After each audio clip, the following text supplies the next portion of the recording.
One of the most profound things I've learned in my life is that it's actually not about my hair at all. I've spent a lifetime trying to cover up who I am. And as much as I love a good external transformation, and I do, I much more love a heart transformation. Join me as I share how I work to heal my heart, find happiness, and embrace our hair. Hey guys, and welcome back to the It's Not About Your Hair podcast, where we talk all things hair, heart, and happiness. Today is a business episode. It's not your business, where I take a few minutes to just share a little bit of behind the scenes in business or entrepreneurship or just dreaming big. Today, I wanted to talk about social media. This is a big question I get whenever I teach a class at a salon, or I feel like I'm mentoring a stylist one-on-one. Is I just don't like social media. That's what I hear a lot. I don't like social media. I'm not good at it, or I don't want to have an online presence. And there's a couple of things I'd like to say about that. One, totally fine. If your answer is that you really don't want to have a social media, don't do it. You don't have to have a social media. What I will tell you is that you're missing out. If your goal is to grow your business, you probably need to have social media in today's world. That doesn't mean that your social media needs to look like mine and that you like to film consultations or you like to talk a lot. I know a lot of successful stylists that you could post a quote once a week that really shows off your personality. You could show pictures of your salon. You could take pictures of your clients, front and back. You could find a million different ways to allow yourself to show up without having to be the face of that. I will say that being the face of your business helps people get to know you. I believe it's contributed to why I built a waiting list that I closed at 600 people. What forced me to create an online course, which has given me a stream of income I did not expect. Follow the trail that is right for you has been really, really helpful for me. So I am naturally a talker, which is why I make the content that I do and why I love the podcast. And so for me, it feels natural to just have a conversation with a client and share it. It's the easiest way. The truth is that they say that 90-second reels and trends show up better on social media. I don't follow any of that because I don't know how to do that, you guys. The minute I start obsessing about creating content that fits in the margins of what is most watched, I lose myself and I create stress and anxiety. And for me, I just decided I wasn't going to do that. I was going to pursue what brought me the most joy. What brings me joy is educating people at a deeper level, not just entertaining people. So, or just showing before and afters. If all you want to do is grow your business, show before and afters. If you're trying to create an online community, you're going to need to show your personality and why they would want to engage with you. Be strategic about why you're showing up online and then build around that. You know, I listened to a really successful stylist who has 1 million followers. He's actually incredible. And he said his plan is that he doesn't ever even go on there. He has someone who does it for him. All of his stuff is a minute and a half or less. And he doesn't show anything personal. He's got 1 million followers. Freaking awesome. And I thought for a minute, well, I should be doing that. And he said during his conversation to us stylists is, what is your SEO? And I'm like, I don't even know what that means. Search engine optimization. I don't know. I still don't know, you guys. So this isn't me giving you the best advice to grow social media. It's me telling you that if you want to grow your business, you got to show up for it. If you don't want to grow clients and you're not trying to grow an online presence, then just have a really beautiful website that shows what you do, that has before and after pictures. If you're a slow stylist, get comfortable. And here's the biggest thing that I can say is know who you are. If you don't know who you are, I have a free training, you guys, for stylists with a workbook that's going to help you to find your authentic voice.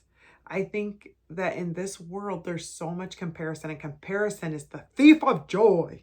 It's what holds us back. It's what keeps us like, I'm not going to do that because someone might think something about you. So freaking what?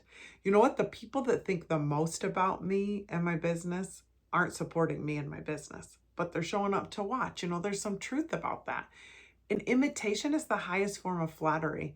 But I hope that you'll use some of my things if you're a stylist, that you'll think to yourself and say to your clients, if you rake it, you break it, if you milk it, you soak it. But I hope that you'll understand that at the deepest level, that it becomes your truth. And that from that, you discover your own isms, things that you say that are important to you and your voice in this world. If you're going to be a blonding specialist, I wouldn't post brunettes. If all you want to grow is brunette clients or blonde clients, don't post brunettes. I don't post straight hair, even though I have a couple straight haired clients, because that's not my target market. For me, I want to show up in a way that is what I would want to see on the internet. I want to see frizzy hair from time to time. I want to see people who look like me. I want to hear that it's okay to have a bad day. I want to hear that there's a reason that I'm on this planet. I want to know that we're never too far gone, whether it's damage on our hair, damage in our heart, damage in our personal life, that there is a creator that is for us and moving towards us. Like, I want those things. So that's how I show up online. I know my voice. And even when people are like, hey, that's dorky, like my kids, they're always like, that's dorky. The older ones, not so much, but I used to let that stop me. But the truth is, I'm not their target market. They're not following people like me online, but I guarantee if you go to their news feed, they're being shown things that speak to them. So if I happen to show up on your news feed, we're same. That must mean that you're looking for someone like me and I'm looking for someone like you. So I'm glad that you're here. If you're a stylist and you're looking to find your voice, why don't you go over to my website, bossthecurlboss.com, and see the free things I have to offer. And if you want to go deeper, let's have a conversation. I have some mentoring packages. I can show up in your salon. You can come hang out at mine. For goodness sake, there are things we can do. But what I want you to find is your voice. Discovering who you are in a world with everybody trying to be like everybody else will set you free.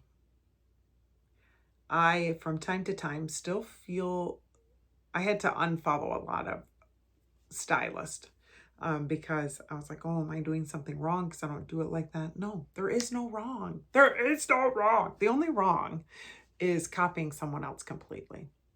But discovering who we are through relationships with one another, whether we really know each other or we just follow each other on social or read each other's newsletters, we are all sharing the same places and spaces and intertwining our lives. So find your voice, put yourself out there. And I think that most people say they don't want to be online. I will only believe that. I'm calling you out, and it's okay. You can be upset with me. I believe that most people, I'll only believe you if you say you don't want to be online if you are not online. If you're not scrolling Facebook, TikTok, or Instagram, then you can say that. But if you consume, but you don't use it as a means to grow your business, then you're just insecure and you don't know your voice yet. And it's stupid. It's stupid. You're leaving money on the table, you're leaving clients behind, and you're leaving yourself behind. There's no reason. If you're consuming, you should be creating. If you're consuming, you should be creating, because you guys, I don't know if I should say it because I don't want to sound like I'm bragging. But I created an online business this year by meeting the needs of people saying, I want more, and have made 6 figures by just listening to what my followers are asking me for. The engaged people in my community are like, Casey, we want more of this. I didn't know how to do any of it, but I let my voice draw in my people, and my people taught me what they needed. And then I went out and tried to create that by having to hire some people to help me. But here's the thing. Your business can grow and change in ways you didn't even expect if you're authentically finding your own voice and moving forward. And instead of saying people like me, or I can't, or it just won't work out, or things always, having different ways that you create income in your business, especially any business, but in the salon. So you can make money behind your chair. You can sell retail. You can create your own something that you sell. You can have a community online. You can make money posting online. I haven't figured out how to do that yet. by the way. You can have a subscription page on Instagram. I have figured that out, but I haven't quite figured out the rhythm of that. But be creative. Create a community. Tune in. And if social media isn't for you, let's end with you can consume, but you must also create. Thanks for tuning in today. I hope you feel inspired, maybe a little bit motivated to do something outside of your box by listening to what the world is saying about you. What are you naturally great at? What do people ask you your advice on? That's who you should be.